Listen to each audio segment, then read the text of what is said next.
Olá, caros alunos e alunas, estamos encerrando essa disciplina.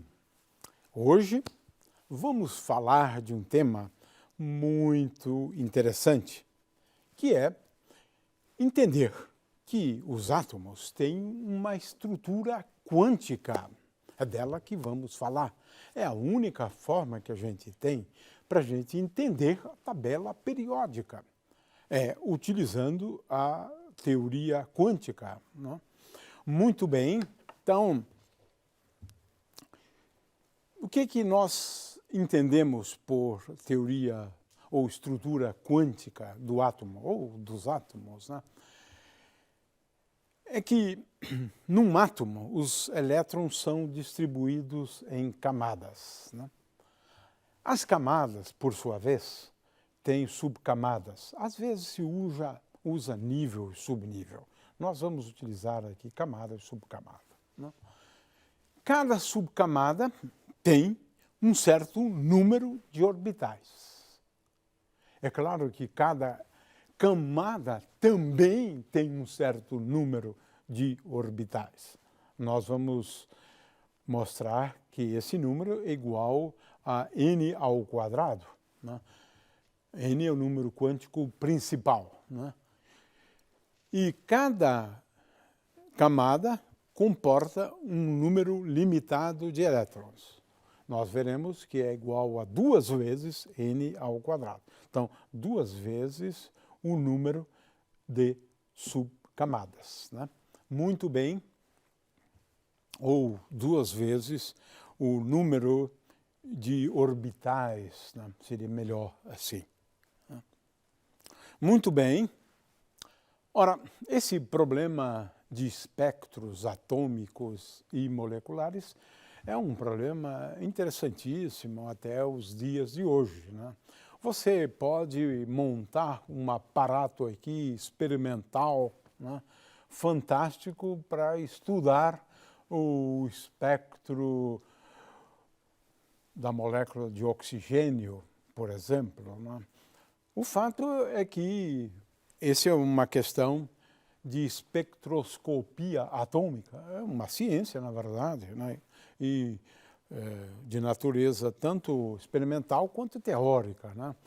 Ora, aqui eu tenho alguns espectros, né? Começando pelo do Sol. Você veja que o do Sol, né, você tem um espectro praticamente como um espectro clássico, um contínuo, né? Todas as frequências, digamos assim, né? Mas, veja, no caso do hidrogênio, eu mostrei já aquela figura, aqui eu estou falando do espectro na região do visível, né? Depois temos o do hélio, veja ali o espectro do hélio, e depois você vai, no caso do mercúrio, por exemplo, né, espectro cada vez mais complexos. Olha só o do urânio, é quase que um contínuo, né? Mas cada átomo ele é caracterizado pelo seu espectro, quer seja o espectro de absorção ou o espectro de emissão, né? Muito bem.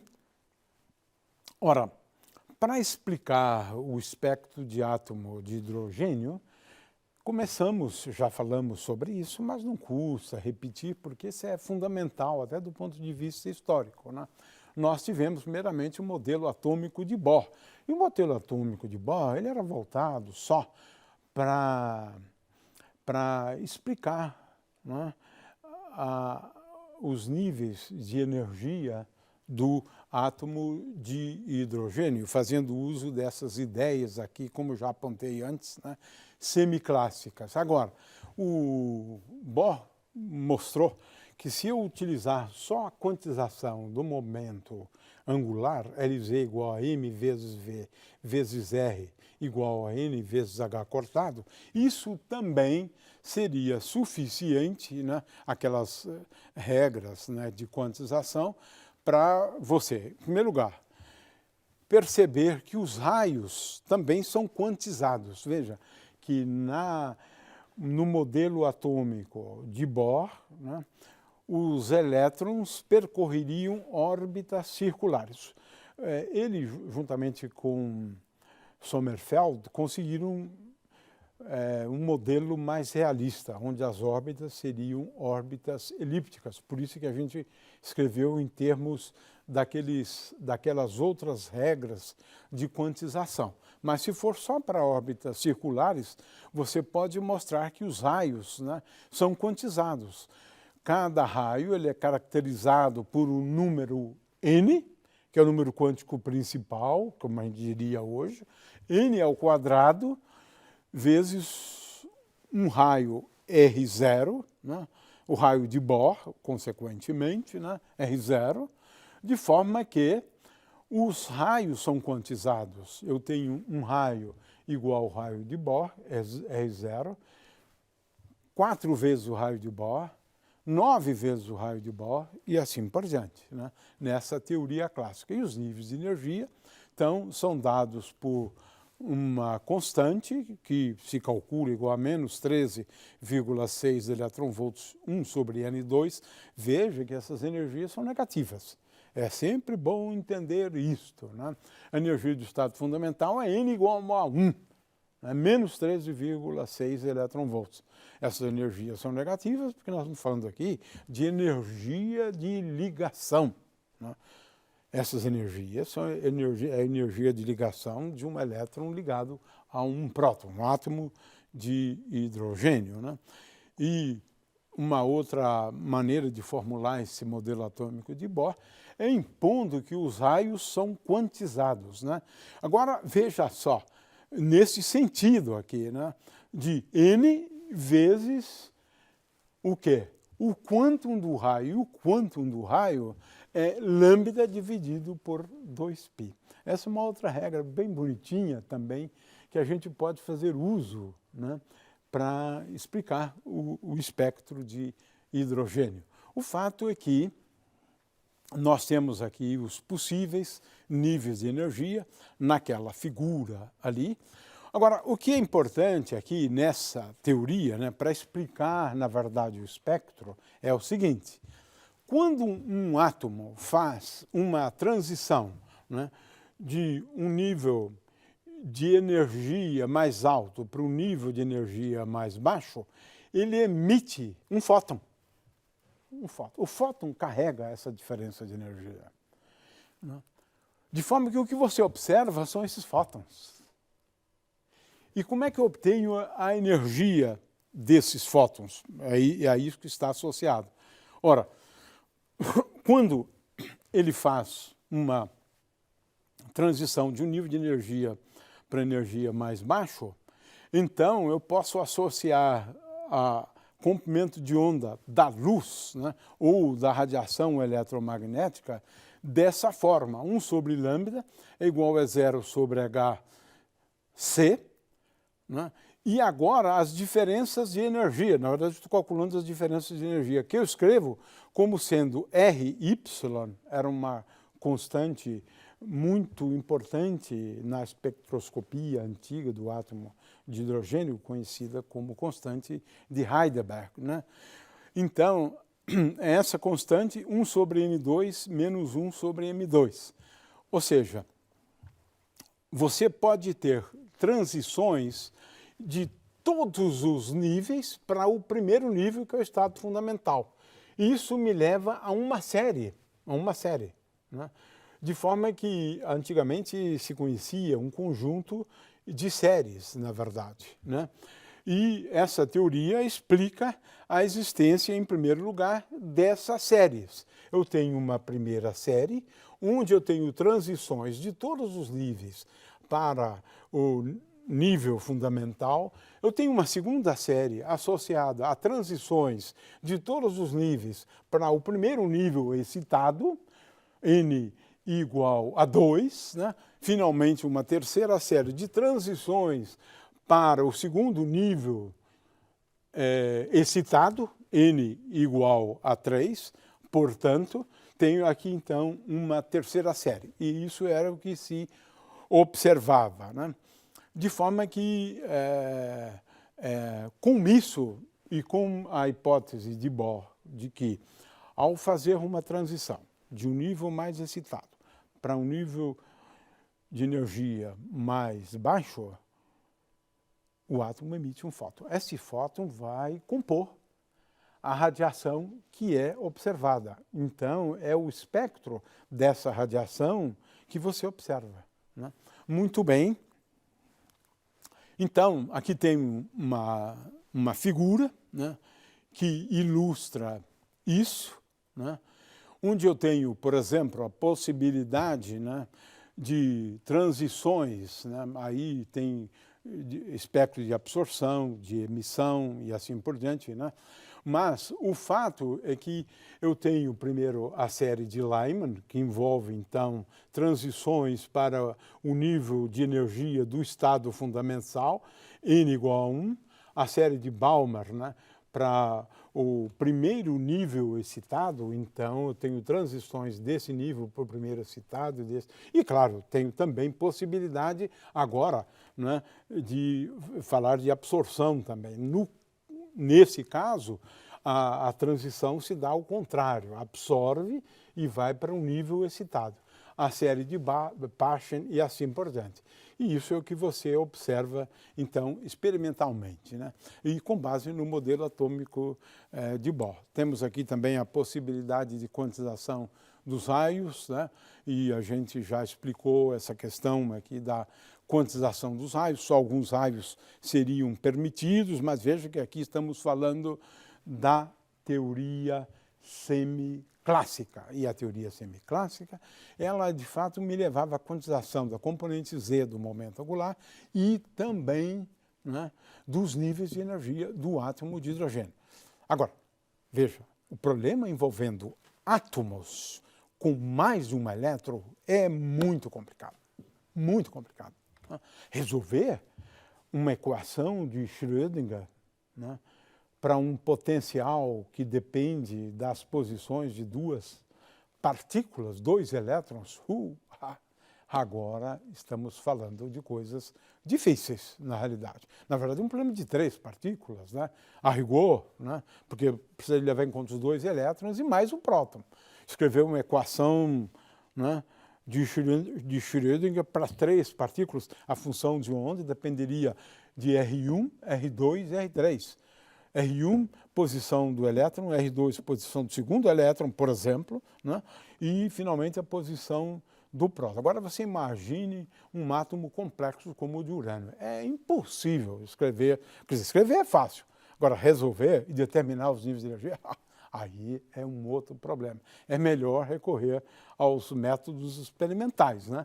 O fato é que a gente quer chamar a atenção é o seguinte, que o átomo tem uma estrutura quântica. Por quê? Em primeiro lugar, é bom que se entenda isso muito bem. A estrutura, né, quântica a qual me refiro é também uma questão de explicar a tabela periódica. Explicar a tabela periódica. Por que existe uma tabela periódica? Pasmem. A tabela periódica é uma consequência de uma propriedade só, de um atributo do elétron. Que atributo é esse? O spin. É isso.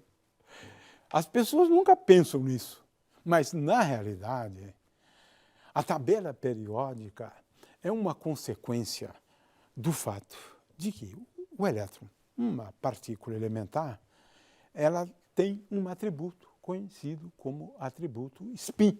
E o spin do elétron é igual a meio. Então, a tabela periódica é uma consequência do fato de que o elétron é uma partícula que tem spin meio. É uma partícula fermiônica. Ora, por quê? Porque para essas partículas vale um princípio conhecido como o princípio da exclusão de Pauli. Vamos explicar aqui o que é esse princípio da exclusão de Pauli, né?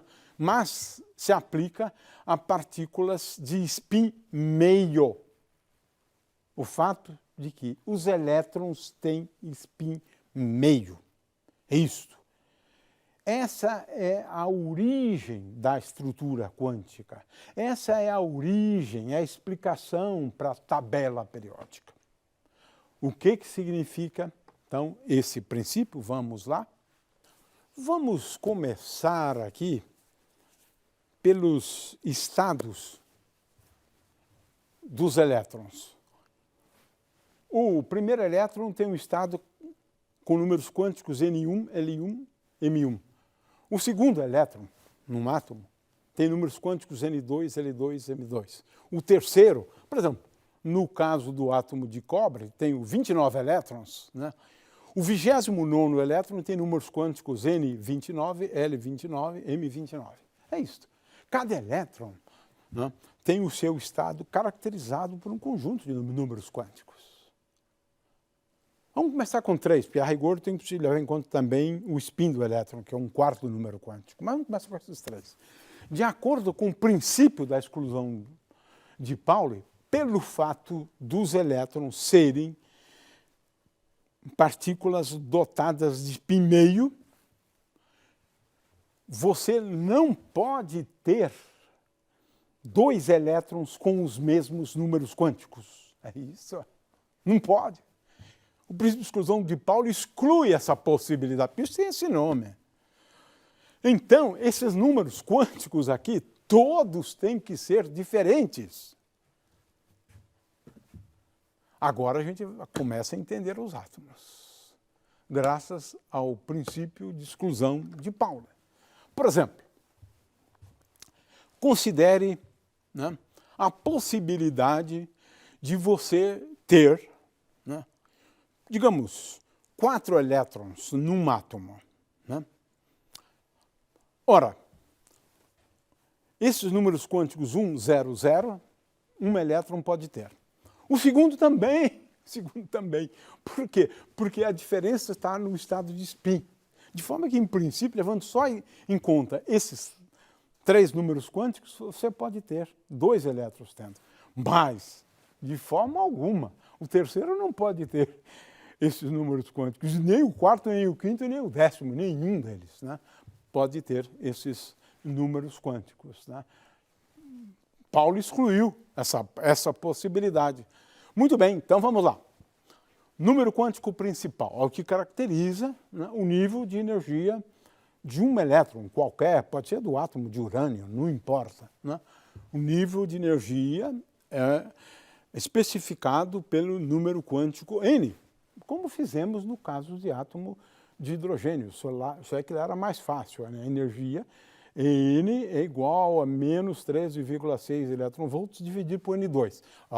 Isso já não é tão simples no caso de um átomo, porque a coisa aqui é complicada. Mas N é o número, é o nível de energia. Num determinado nível de energia, associado ao número quântico principal N, você pode colocar até 2 vezes N2 elétrons nesse nível de energia. A gente vai provar isso, né? É assim que a gente vai... Está um pouco cedo ainda para a gente provar isso, mas a gente vai provar. 2 vezes N ao quadrado de elétrons, né, num determinado nível de energia. Né? Então, nós vamos chamar, né, uma camada de um nível de energia. A mesma coisa, como eu disse antes, nível e subnível, camada, subcamada, são nomes que a gente usa indistintamente. Né? Muito bem, então vamos começar pelas camadas. Né? Eu tenho, então, um certo número de camadas. Né? A camada 1, em geral, se indica com a letra K, a camada 2 com L, a camada 3 com M, a camada 4 com N, 5 com O e assim por diante. Né? Então, temos aqui o conceito de camadas associado ao número quântico principal. Né? São os vários níveis de energia. Então, os elétrons são distribuídos, né, nas camadas de um átomo. Então, no caso de um átomo de cobre, né, você veja que a primeira camada você pode ter 2 vezes N igual a 1, 2 vezes 1, 2 elétrons, 2 vezes N agora igual a 2, 4 vezes 2, 8 e assim por diante. É só uma questão de ir fazendo contas. Né? Muito bem. 18 é o próximo e assim por diante. Muito bem. Agora temos as subcamadas. O que são as subcamadas ou subníveis? Eu agora considero esse outro número quântico, que é o L minúsculo.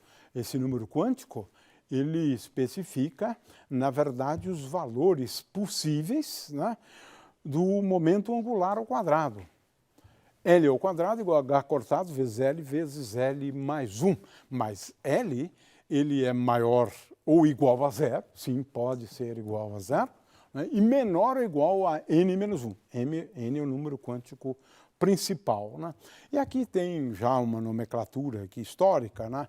L igual a zero chamamos de S, L igual a 1 de P, né? Subnível D, F, G e H, para os vários valores, né, de L, 0, 1, 2, 3, 4, aí assim por diante.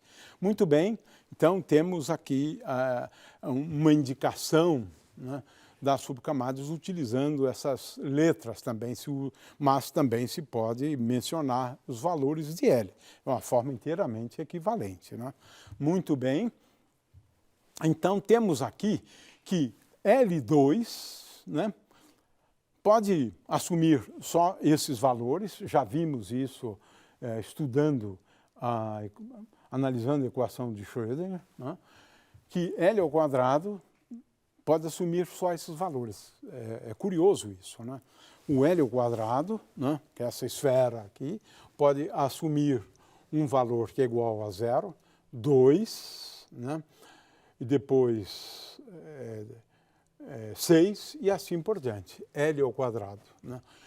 Curioso que o spin é a mesma coisa. O spin ao quadrado de cada elétron é H cortado vezes o spin S meio, né, mais 1. É a mesma regra que a gente tem ali em cima, né? Muito bem. Agora nós vamos falar de orbitais, né?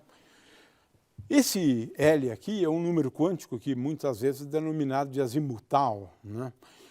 Agora, LZ, já dissemos isso antes, né, é igual a H cortado vezes M, às vezes se coloca um Lzinho aqui, um índice L, né, onde esse Lzinho é para lembrar que esse número quântico magnético, ele tem valores entre menos L e L, ou seja, 2 vezes L mais 1 valores.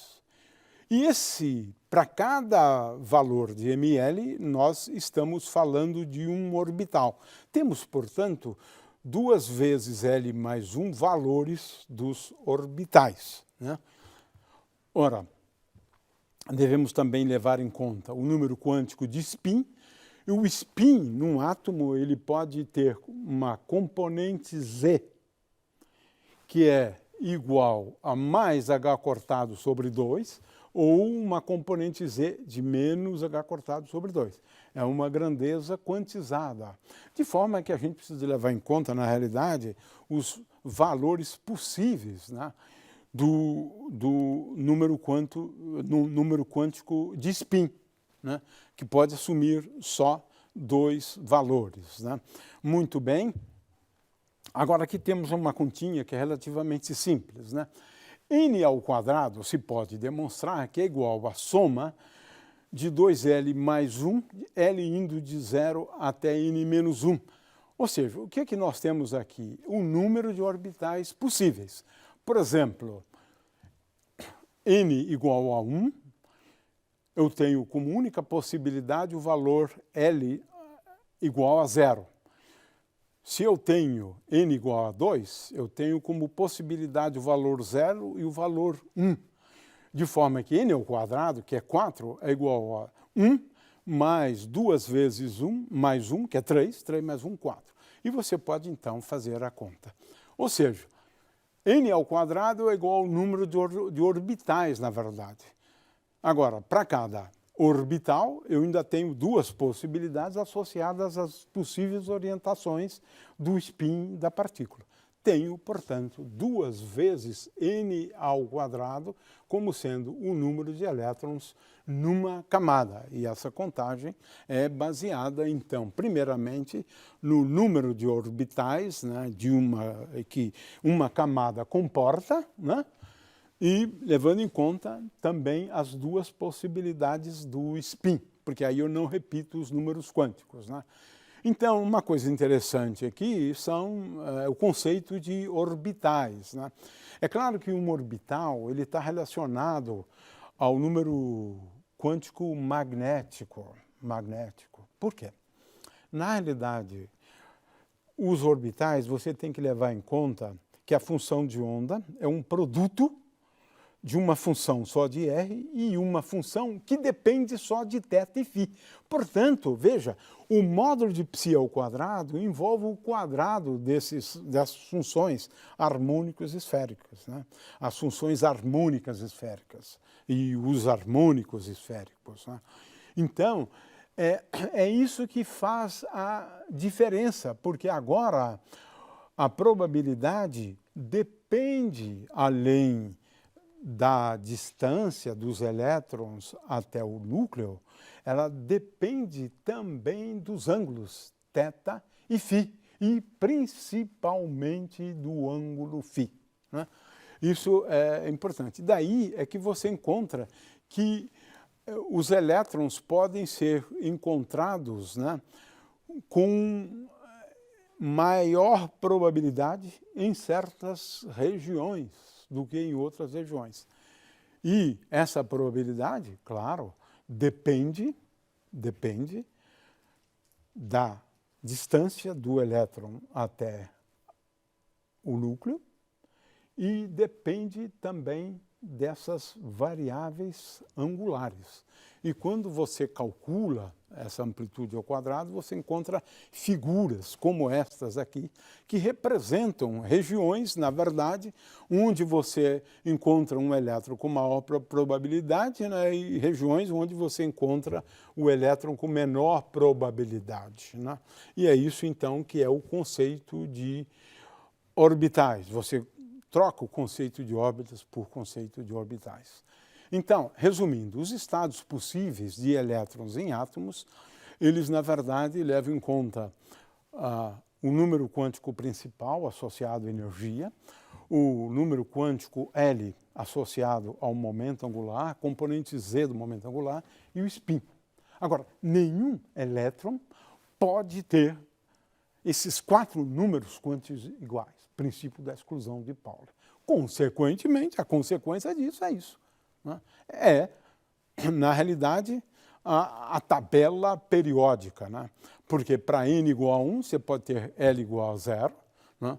E M também igual a 0, mas para n igual a 2, né, você pode ter L igual a 1, L igual a 0, para n igual a 3, L igual a 0, L igual a 1, L igual a 2. Então, temos aqui, então, uma representação, né, para o M, que pode vir de menos 2, menos 1, 0, 1 e 2, no caso de L igual a 2, e assim por diante. Ora, consequentemente, o que nós temos aqui é os vários átomos, né? Aqui nós estamos indicando a camada de valência, né, de um átomo, e agora temos aqui os números quânticos, né, associados aos vários átomos. No caso do hidrogênio, né, o estado fundamental, na verdade, aqui estamos representando, tem N igual a 1, L igual a 0, né, e agora o spin, a componente Z do spin, para cima, indicamos com essa setinha para cima, se bem que isso, na verdade, é um pouco diferente, né? O spin, propriamente dito, ele tem uma orientação diferente. Isso aqui é só a componente Z do spin. Agora, você pode considerar outros átomos, né? O de hélio, que tem 2 elétrons, mas o estado fundamental desses elétrons, você pode colocar N igual a 1, L igual a 0, né? M igual a 0, e agora tenho 2 possíveis orientações do spin, né? É aquilo que a gente havia dito antes, né? Eu posso ter dois elétrons com os mesmos números quânticos N, L e M, mas com diferentes orientações do spin. Esse é o caso dos elétrons do átomo de hélio. E assim você pode ver aí, isso está na apostila, o aluno pode ver isso aqui com bastante vagar, né? Ora, com isso, temos agora um entendimento melhor, né, da tabela periódica, porque ela tem períodos. O que significa isso? É que tem elementos, né, que têm as camadas fechadas, completas, né? De forma que esses elementos são colocados, né, de tal forma a evidenciar este fato. O hélio, o neon, o argônio e assim por diante, né, são colocados numa colunazinha da tabela periódica. Aqueles elementos químicos, né, que têm um elétron numa camada, né, as outras estão preenchidas, um elétron só, tem propriedades físicas e químicas semelhantes, né? E assim por diante. Ou seja, a tabela periódica resulta dessa estrutura quântica do átomo, que, por sua vez, tem como base o fato de que elétrons têm spin meio e, portanto, os elétrons num átomo não podem ter os mesmos números quânticos.